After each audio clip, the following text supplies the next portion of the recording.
पाकिस्तान के अंदर burning hot issue चल रहा है वो है अफगान रिफ्यूजीज को वापस भेजना। अब इसके अलावा चंद खबरें इंडिया कनाडा के अंदर जो चल रहा है, इंडिया ने क्या किया है। अस्सलाम वालेकुम, कैसे हैं आप सब? खैरियत से हैं?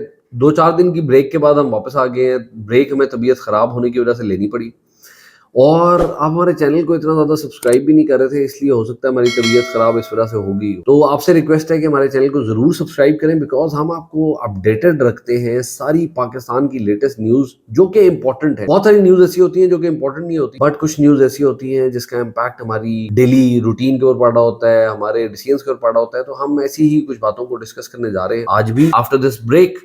तो सबसे पहले जी, इस टाइम जो पाकिस्तान के अंदर बर्निंग हॉट इशू चल रहा है वो है अफगान रिफ्यूजीज को वापस भेजने का। तो ये सिलसिला शुरू होता है जी अफगान रशियन वॉर से, जहां पे पाकिस्तान ने बिलावजह में पंगे लेने शुरू किए और हम अफगानिस्तान की वॉर के अंदर इन्वॉल्व हुए। फिर इवेंचुअली हमें पे बैक इस तरह से करना पड़ा कि बहुत सारे अफगानी जो है वो पाकिस्तान में आ गए। अब हुआ कुछ इस तरह से, एक छोटी सी आपको बल्कि मिसाल बताते हैं कि एक फकीर था, उसे इशारे पे आके किसी से पैसे मांगे और उसे कहा जी 10 रुपए दे दो। तो वो जो गाड़ी में साहब बैठे हुए थे उन्होंने एक 100 रुपया निकाल के दिया। 100 रुपया निकाल के दिया तो उससे साथ ये भी पूछा कि यार तुम बड़े रीजनेबल आदमी हो, तुम पैसे क्यों मांग रहे हो? तो उस भाई का कहना था कि यार मेरी भी कुछ आदत ऐसी ही थी कि मैं मेरे से कोई 10 रुपए मांगता था तो मैं 100 रुपए दे देता था, तो आज मेरे पे ये दिन आ गए हैं कि मुझे पैसे मांगने पड़े। तो पाकिस्तानियों के साथ भी कुछ मोर और लेस ऐसा ही हुआ है कि एक टाइम था कि हम अफगानियों को पनाह दे रहे थे, उनको यहाँ पे स्पेस और रिहाइश और खाना पीना और हर फैसिलिटी प्रोवाइड की जा रही और रिफ्यूजीज को। पर अब इवेंचुअली पाकिस्तान की इकोनॉमी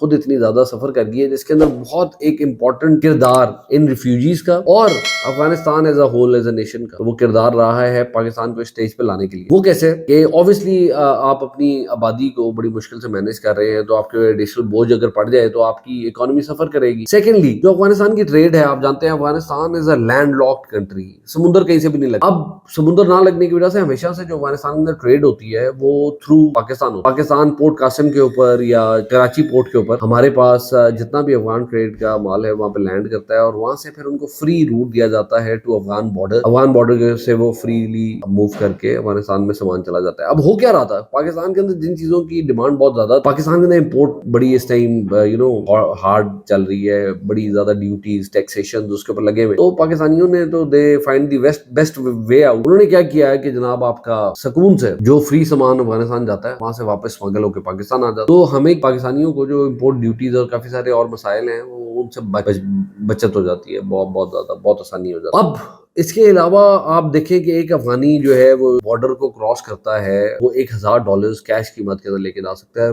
डेली 15,000 अफगानी जो है वो क्रॉस द बॉर्डर मूव करते हैं, विच मीन्स के $15 मिलियन फ्रीली लीगली वो लेके जा सकते हैं। तो इससे बेहतर क्या अपॉर्चुनिटी होगी, इधर आओ $1000 चुको तो वापस चले जाओ। मतलब तो इन मामलात को रोकने के लिए बड़ा जरूरी था कि हम कुछ एक्शंस लें। तो अभी एक गवर्नमेंट ने बड़ा एक स्ट्रॉन्ग स्टांस लिया है इसके ऊपर और उन्होंने सबसे पहले तो 10% एक फी इम्पोज कर दी है कि जो भी ट्रांजिट हो रहा होगा अफगानिस्तान के अंदर वो जो भी मालियत होगी उसका 10% पे करके फिर सामान लेके जाओ, which is a very good thing. पर अभी ये it has only happened on few items, for instance confectioneries और चॉकलेट्स और इस तरह के आइटम्स के ऊपर हुआ है, जबकि बहुत सारे ऐसे और चीजें हैं जिनके ऊपर होना करना पड़ेगा गवर्नमेंट को प्रॉपर एक कर्ब लगाने के लिए। और दूसरा, अफगान एम्बेसी ने बेसिकली बड़ा इसके ऊपर एक अपना रद्द अमल शो किया है, जिसके अंदर उन्होंने क्रिटिसाइज किया है इस पॉलिसी को, जिसके अंदर बहुत ज्यादा अरेस्ट हो रही है, अफगानियों की, इमिग्रेंट्स की अरेस्ट की जा रही है, जिसके अंदर बच्चों और बुजुर्गों की तमीज नहीं की जा रही है, ऐसा कहना है अफगान एम्बेसी का। तो मेरा ख्याल है हमें ये करने की जरूरत नहीं है। हम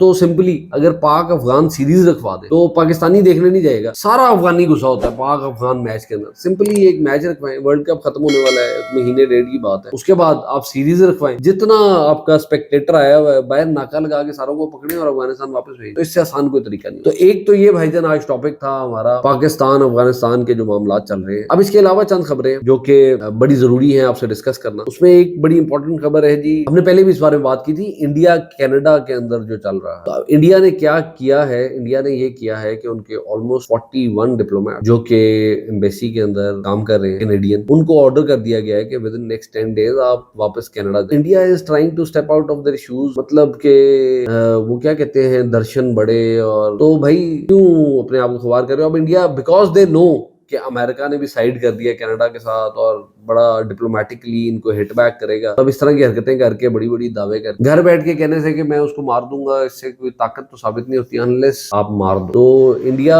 को हम बेस्ट ऑफ लक कह सकते हैं, पर आपको पहले भी जाता है आप सारी न्यूज को फॉलो करें, it is taking very interesting turn, जिससे आपको ये भी पता लगेगा कि पाकिस्तान के अंदर जो टेररिस्ट अटैक्स होते हैं, जो पाकिस्तान के अंदर दहशतगर्दी होती है, उसके अंदर इंडिया कैसे इन्वॉल्व हो सकता है, बिकॉज कनाडा ने उसको बड़ा क्लियरली एक्सपोज किया है और उसके अंदर सारी वर्ल्ड पावर्स ने उसको बैक किया है, विच मीन सारी इंटेलिजेंस एजेंसीज पागल तो नहीं है, obviously they understand the ins and out. तो अगर वो इस बात से एग्री कर रहे हैं कि इंडिया का एक रोल था इस किलिंग के अंदर, कैनेडियन किलिंग के अंदर, और वो उनकी फॉरेन अफेयर्स के मामलात के अंदर इन्वॉल्व हैं, तो there is highly likely chance कि वो पाकिस्तान के अंदर तो बड़ा कुछ कर सकते हैं। मतलब नेबर्स हैं हमारे, they just have to step beyond the border and they can do anything.